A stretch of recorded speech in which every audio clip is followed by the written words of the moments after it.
Hello, this is Rubik's, and today I'm going to be continuing my story, Gamer's Guide to Ever After. As usual, the recordings for the previous chapters will be somewhere in the description, or I might as well just put them in a playlist. I haven't figured that out yet, but I guess just look out for that somewhere on my channel. But I guess, yeah, let's just get right into it. Um, Chapter 2, take back your lies, eyes, and untruths. Wings forming into a protective cocoon, Loki collides into the stainless steel door as the three of them begin tumbling over the red carpet. And in their eyes, we're switching back over to Glitch. Ah! My slides nearly came off! Glitch slides against the carpet as they prod one arm to lift themselves up. Their eyes land upon a guard on the opposite end of the hall as he attempts to shake his colleague awake.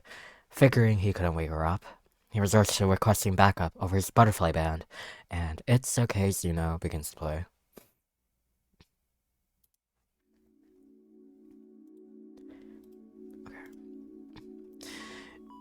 In Glitch's peripheral vision, they spot their sister begin to drift away from the party, but before they could register what they were up to, they spot Loki descend into a shadow that slithers close to the guardian, and as he reemerges from his sinkhole, his eyes flash with a pale orange light when he commands, "Fall asleep and forget everything you just witnessed." The guardian's eyes flicker with an orange hue, before the hypnosis wears off immediately. "Who are you, and what are you doing with the Joy-Con siblings?" he barks.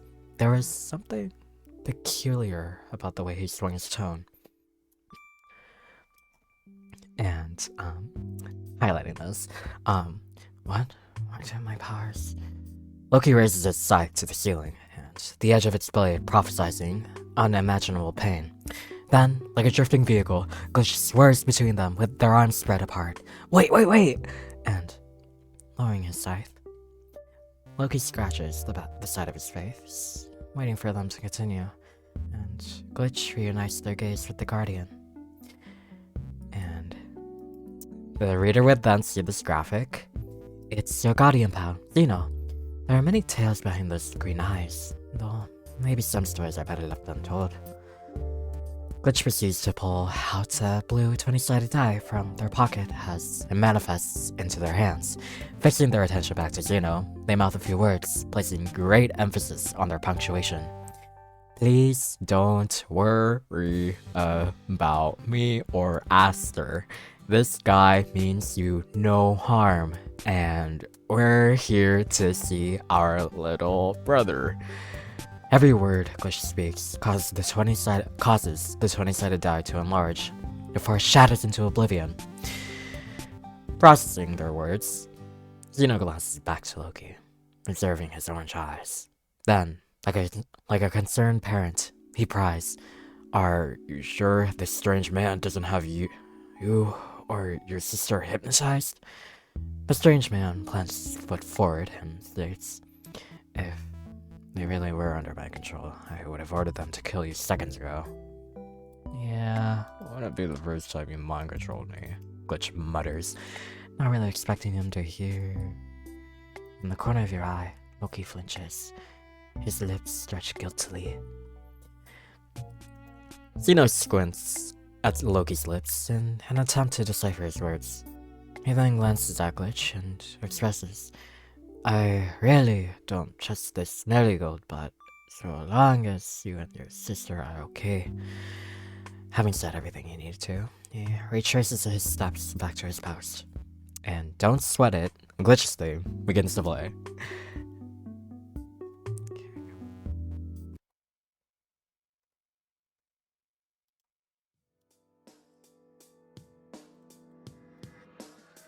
Loki idles there, reasonably dumbfounded at what just happened, and the silence thickens between him and the red Joy-Con until he finally murmurs, "Listen, I'm really sorry for..." "For what? For using your powers against me? For, oh, I don't know, the second time in my life? Shit, man, I didn't think I'd have to spell it out for you." And Glitch's assertion begins to waver as tears well in their eyes. How can you just hypnotize me into forgetting about you for 60 years, and then come back to Paradiso like it's nothing? Loki winces, and in the sparkle text, I didn't mean to upset Glitch. I really screwed up. A tear begins to stream down his cheek. Huffing, he faces away from them to wipe it off, or Glitch forcefully sandwiches his face back to them. It's okay. You can let it all out. It lets me know that you feel the least bit sorry for what you did. Glitch's eyes sweat. He weeps. I'm sorry, They tease. Repeat that? Damn, shouldn't I be the one crying here? Glitch thought. I'm sorry I hypnotized you all those years ago, and even now. I just didn't want you to be upset while I was gone. Glitch strokes the tears off the boy's soft, round cheeks. He exhales softly before declaring, I mean, hey, I know you had good intentions. So long as you learned your lesson, yeah? And the reader would then see this graphic. Glitch used their signature move, Don't Sweat It. Loki is paralyzed. He can't move. Yeah. Okay. Alright. Jeez, man. They resume. Sometimes I wonder if you're the bigger crybaby than I am. And they wheeze like an old man that got socked in the gut, and that... No, I will admit, it does hurt knowing my dude made me forget all about us and our kick-ass childhood. And this causes the sweat in Loki's eyes to well like a loose pipe. And unconsciously, Glitch plops their hand into Loki's head and rustles it around like a dog. Listen, all that matters is that you kept your promise. So what if it took you 60 years? And with his eyes closed, Loki accepts this gesture unquestioningly, and in the sparkle text, I missed when you did this. Without warning, Loki feels the top of his hair balled into a fist and yanked down to eye level with Glitch as a soft evades him. Behind their gritted teeth, Glitch growls. So let's make a new pact, yeah? Next time you hypnotize me, it better be for a damn good reason. Because if you ever make me forget about you, no. I would've wanted to spoil the surprise. Acting like a softie, Loki preens one eyelid open. And in the sparkle text, I guess I could play along. What is Glitch gonna do? He whimpers, and in Glitch's eyes, he seemed genuinely terrified of what they might do to him, despite being much taller than them. Dunno, guess you'll have to find out for yourself. Tell me. Nope. Tell me. Nah. Dime. Wow, so you think that by busting out your Spanish, that's gonna give me the crack? Try again, homie. And in the sparkle text, what in inferno are all these two nincompoops doing? Tell me. Oh, for the love of... I spent 10 minutes trying to patch up that hole that your idiot ass made, but somehow neither of you have bothered to unlock that stupid door. Oh shit, has it really been that long? And in the sparkle text... It's only been like 4 minutes. And with an annoyed finger, Aster redirects their attention out of them, and the reader would then see this graphic. A tall door sealed off by magic. Your little brother, Pablo, is probably on the other side, dozing off to his heart's content. Mimir, homicito. Mimir. My stomach begins to churn, just looking at it, even though you've been here a gazillion times with your sister. Loki gawks at Aster with a blank slate in his eyes, and the reader would then see this graphic. Yeah. What the hell, Mio? Anyways, only Loki would save such a stupid, head-empty expression. Or his sister, at least. Holy shit, I haven't seen you do that in years! Glitch wraps their stomach tightly and fills the serene blue hall with their banter. On the other hand, Esther responds to Loki with the most unamused deadpan they can muster. They lift their finger like they're about to say something, before deciding to hold their tongue. The illusion runs its course as Loki just beans that glitch. Remember when we used to compete and see who could make a funnier face through minor illusion? If all a glitch could answer, a lockpick is shoved in front of their eyes. Remember what happens when you test my patience? We're here on a mission, Glitch. Pick the damn lock before I... Ooh, you don't want to know. Glitch loosens their collar, confidence wavering. Hey, how about you get off my ass for once and pick the damn lock yourself? Their sister then pretends to thrust their fingers at Glitch's throat, causing their heart to fly out of paradiso. Aster chuckles, I might be laughing, but I'm still serious type of chuckle. That's what I thought, they sneer.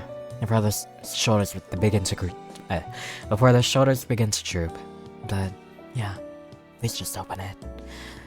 Goosebumps envelop Glitch's skin as they imagine themselves becoming a pickle. Without another word, they got to work on picking the lock. And 5 minutes later...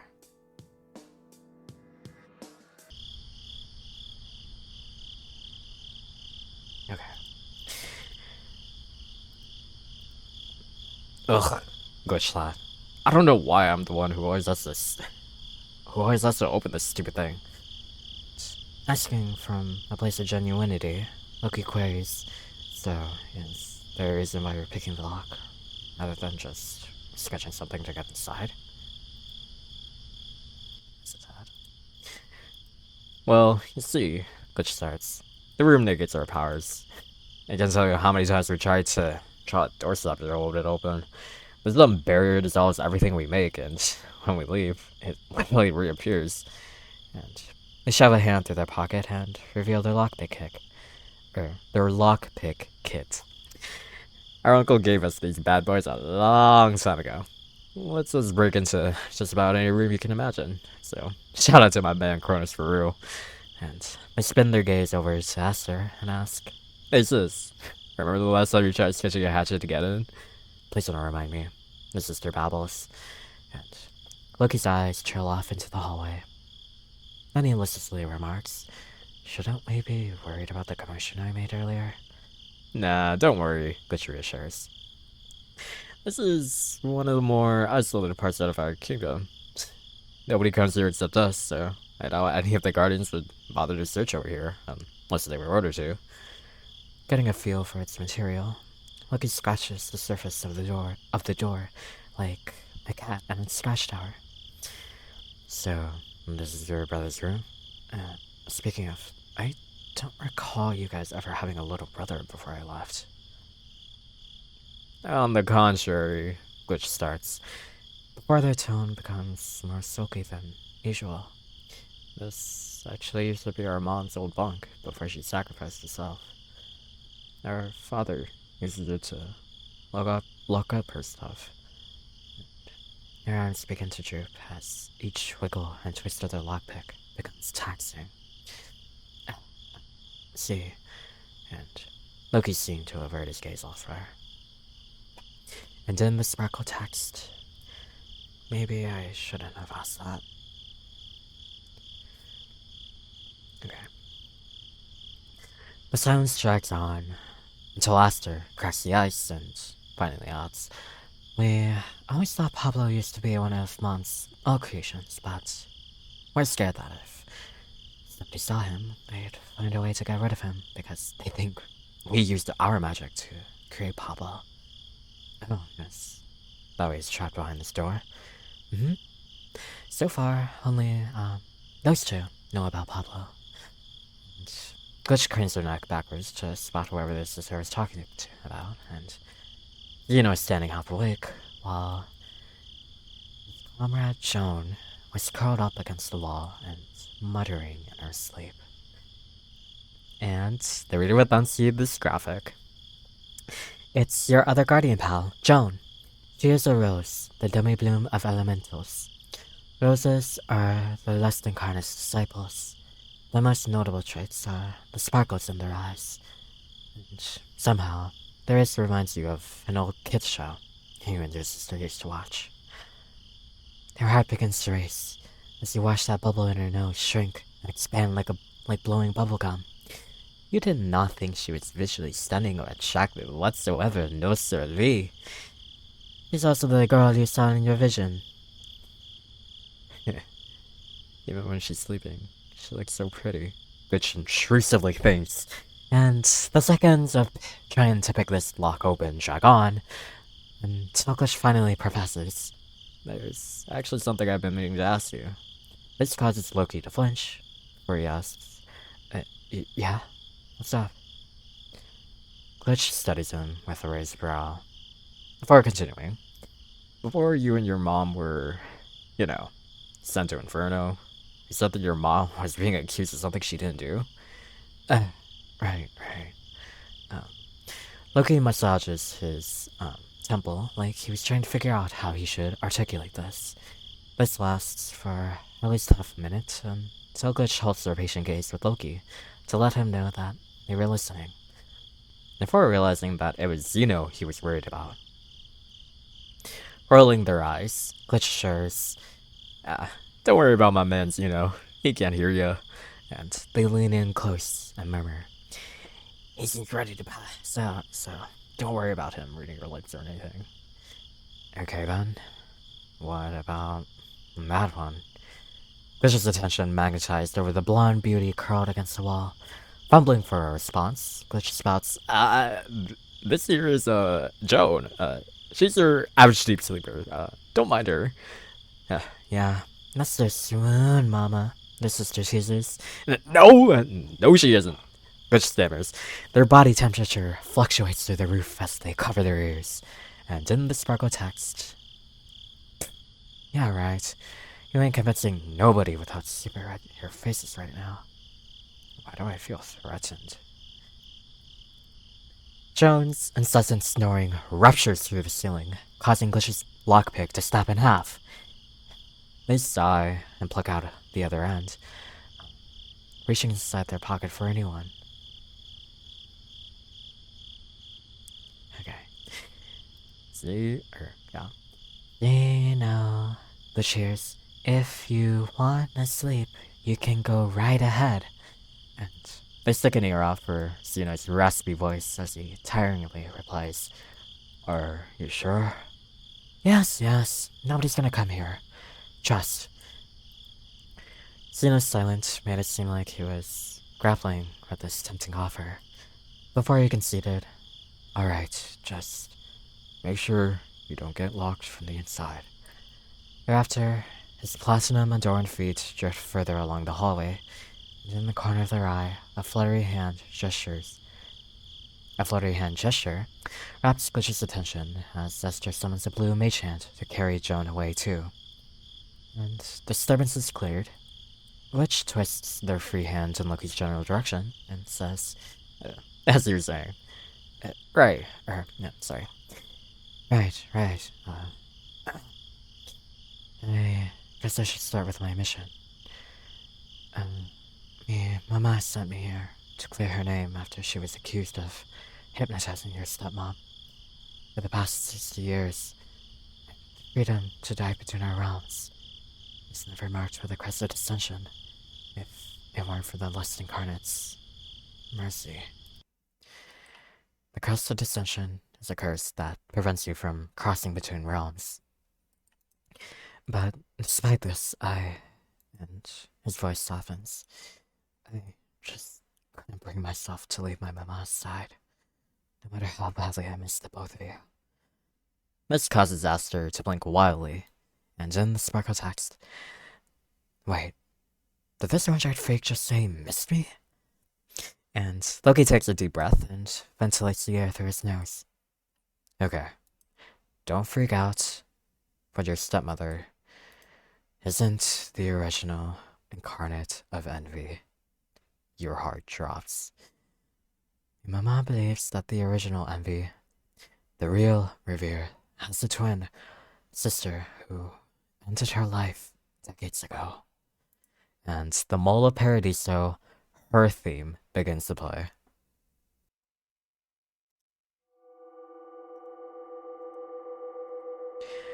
Glitch's hand fell to the side as they looked at Loki in disbelief. Our stepmother's sus? The boy continues. My mom tends to have these random dreams that can let her see into the future. That night, she dreamt of a disaster taking place in Envy's bakery, so she rushed to go check up on her. But when my mom peeked inside, she spotted Revere just standing there with a knife in her hand, peering over a corpse of herself. Her garments were completely tethered and she was bleeding all over. And then she made eye contact with Thanatos like she'd been expecting her. And in the highlighted text, "Expliquise, Revere!" Of course, Thanatos tried hypnotizing her into telling the truth, but no matter how many times she tried, the imposter wouldn't budge. The goddess of guidance burst into the room, only for that imposter to kick off her plan. She creased her in the face with a knife as her grey blood dripped to the floor, and she pretended like Slop had actually hypnotized her into stabbing herself.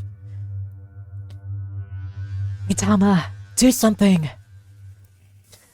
Bolts of lightning formed inside Mitama's hands as she threw it at me, Mama, leaving electrocution marks all over her body. As for the corpse, it coincidentally vanished the second Lust arrived, like there wasn't a body there at all. Me, Mama tried to defend her case, while the other gods slipped into their aftermath. In the middle of this job. But even after investigating the visible space around Revere, there was nothing there. Not a single word my mom pleaded was believed by anyone in that room, even in court. I'd already grown too wary of her and what our people were truly capable of. He then pivots eye contact between Glitch and Aster. Somehow, I feel like Connie would have believed her story if she was still alive. The two of them seemed so close whenever she visited. And he slides a stressed hand through his bangs and chuckles weakly. When I think about it, my mom was probably the best target for anyone to stage an attempted murder against. After all, why would anyone trust someone that could mind control you on the spot? The flinch on his expression looked like he was biting his own words, and thereafter, he bobbed his head, waiting for either of the siblings to say something. What was painfully clear to them was that their jaws descended into the depths of Inferno, cause ain't no fucking way their stepmom has been a fraud this entire time without none of the other incarnates noticing at least once that something was off. But hold up, Glitchlings. Even our Uncle Kronos?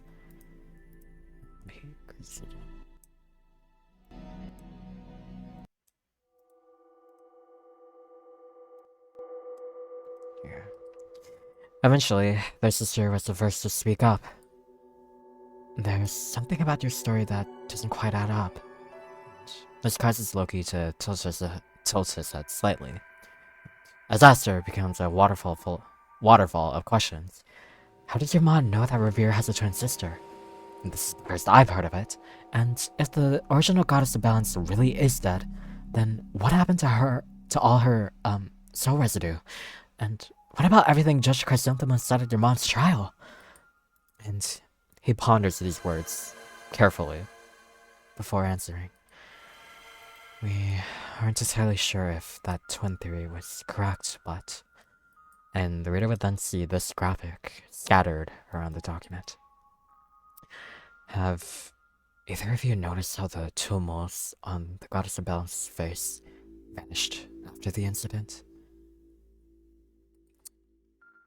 My mama, she always had an eye for those smaller details. She distinctly recalls, even before this imposter made herself known, how the moles on her face would vanish from time to time. Like there were these two deities posed in the role of envy together. Of course, this could just be her choosing to hide most of her illusions, but even in her earliest days of adventuring with the Seven, my mama doesn't recall Revere ever bothering to hide her most at all. That's it. You always knew something was missing whenever you looked at her. But as for the body and soul residue, Loki continues. A murder definitely took place.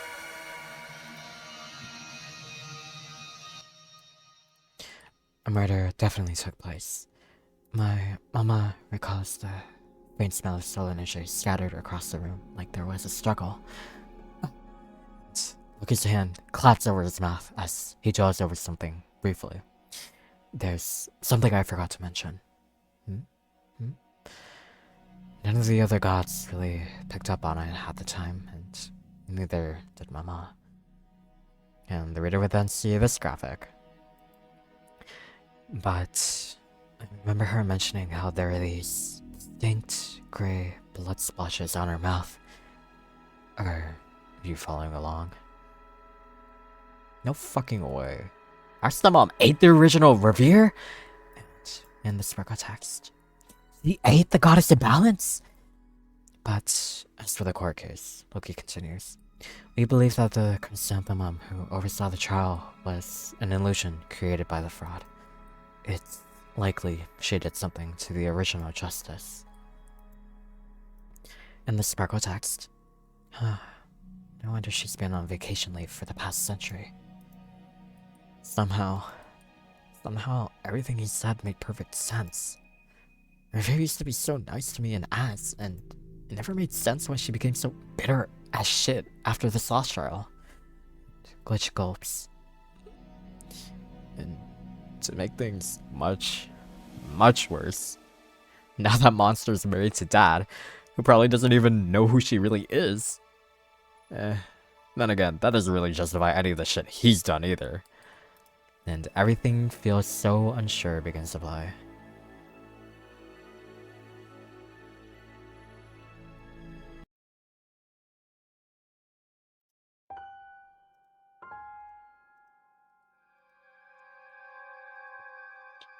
Bitch slides their hand through their curls and groans. Fuck. Bro, what the hell are we supposed to do after we've been planning to leave this shithole for so long?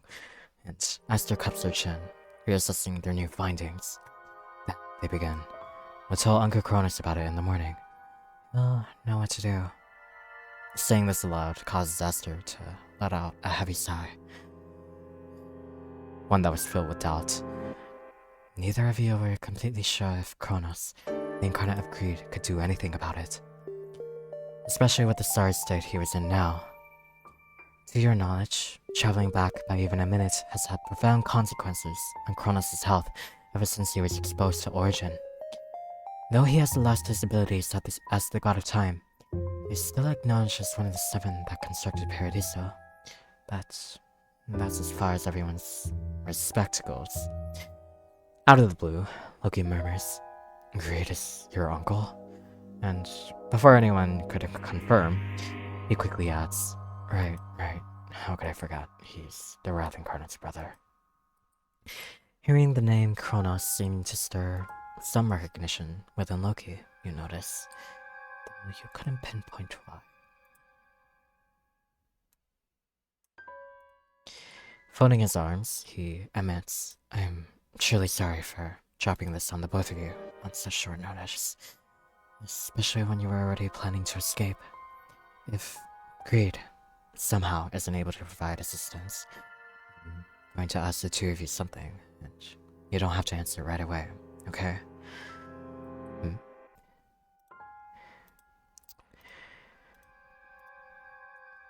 Why don't you just come with me to Inferno?" Glitch's fingers became numb to this offer, as that did not sit well in their minds like oil and water. "Go with you to Inferno?" they repeat. And in the sparkle text, "Oh, absolutely the fuck not. Trust me, I know it sounds like I'm asking you to go to hell with me, but I assure you, things down there aren't so bad," Esther sneers. "Bullshit! Look, just because everything might be served to you on a silver platter down there, doesn't mean everyone else in your kingdom isn't suffering in some way." Then they propose, "So, how's Origin faring down there in the underworld, Prince of Death?" That's a little too far," Glitch fumbles. "No, brother," Aster scolds, before staring daggers into Loki. Did you really think that your people would turn a blind eye to these two stray hibiscus, who are also the last surviving cure to origin? Loki's face begins to writhe and contort. What do you mean, cure? Exactly how it sounds, my dude. Glitch replies. Our blood repels the effects of origin for at least a year, as far as we're aware. Someone tells us all sorts of bullshit like our suffering is temporary, blah blah blah, if it means we can save 1,000 people, or something like that. When in reality, that biatch hasn't been giving an ounce of our blood to those who might actually need it. And in the sparkle text, but my people will never lay a finger on either of you. And what do you mean your blood? Tagging in, Aster quickly adds, you're asking if we'd like to move from one hell to the other. And Loki looked like he wanted to interrupt, before Aster places an intrusive finger over his lips and continues. Shut it. Don't you dare give us that. I swear my people will protect you. Bullshit. By the time any of them, and I mean any of them, realize that we're the cure to the one thing that's been plaguing our realms, they'll want to cut up our bodies open at a moment's notice. Fuck. I should have never left. I should have never left. Feeling queasy, Glitch hugs her stomach as they glower towards the carpet. Do you know what it's like having a mom who reminds you every day that your blood is worth more than your sanity? I don't want you, your people, or Mrs. Thanatos getting hurt on our behalf. You don't know what Madame Envy is capable of. That monster will send whoever she has to, just to retrieve us. And in the sparkle text, this is my fault. If I'd known this is going to happen, I would have stayed. Then without warning, Loki cups the side of Glitch's face as his voice becomes almost imperceptible. Are you okay, Glitch? Winding out of their sulky mood, Glitch raises their brow and just... I feel like I should be asking you that. You haven't sounded like this since... Loki's cheeks begin to harden as the entirety of his appearance, including the hand caressing your cheek, become enveloped with black dragon scales.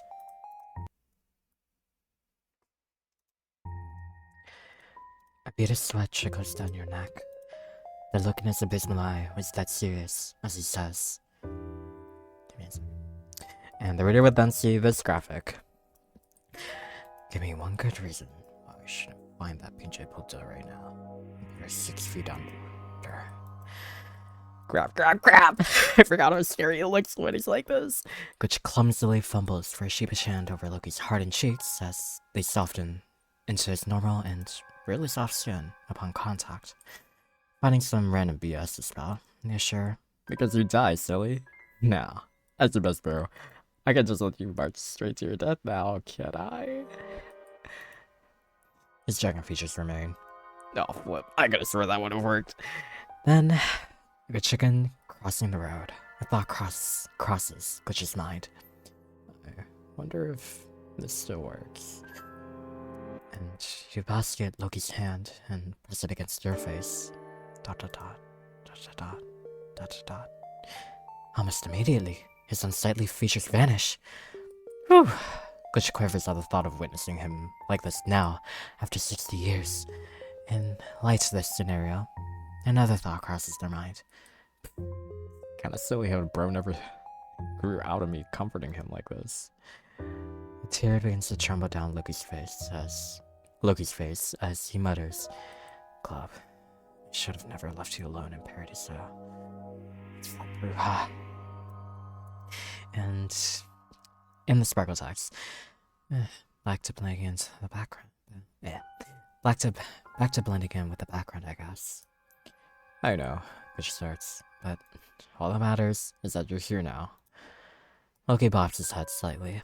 Then, out of nowhere, he nonchalantly busts out a vial of marigold eyes from his satchel and into the moonlit hallway.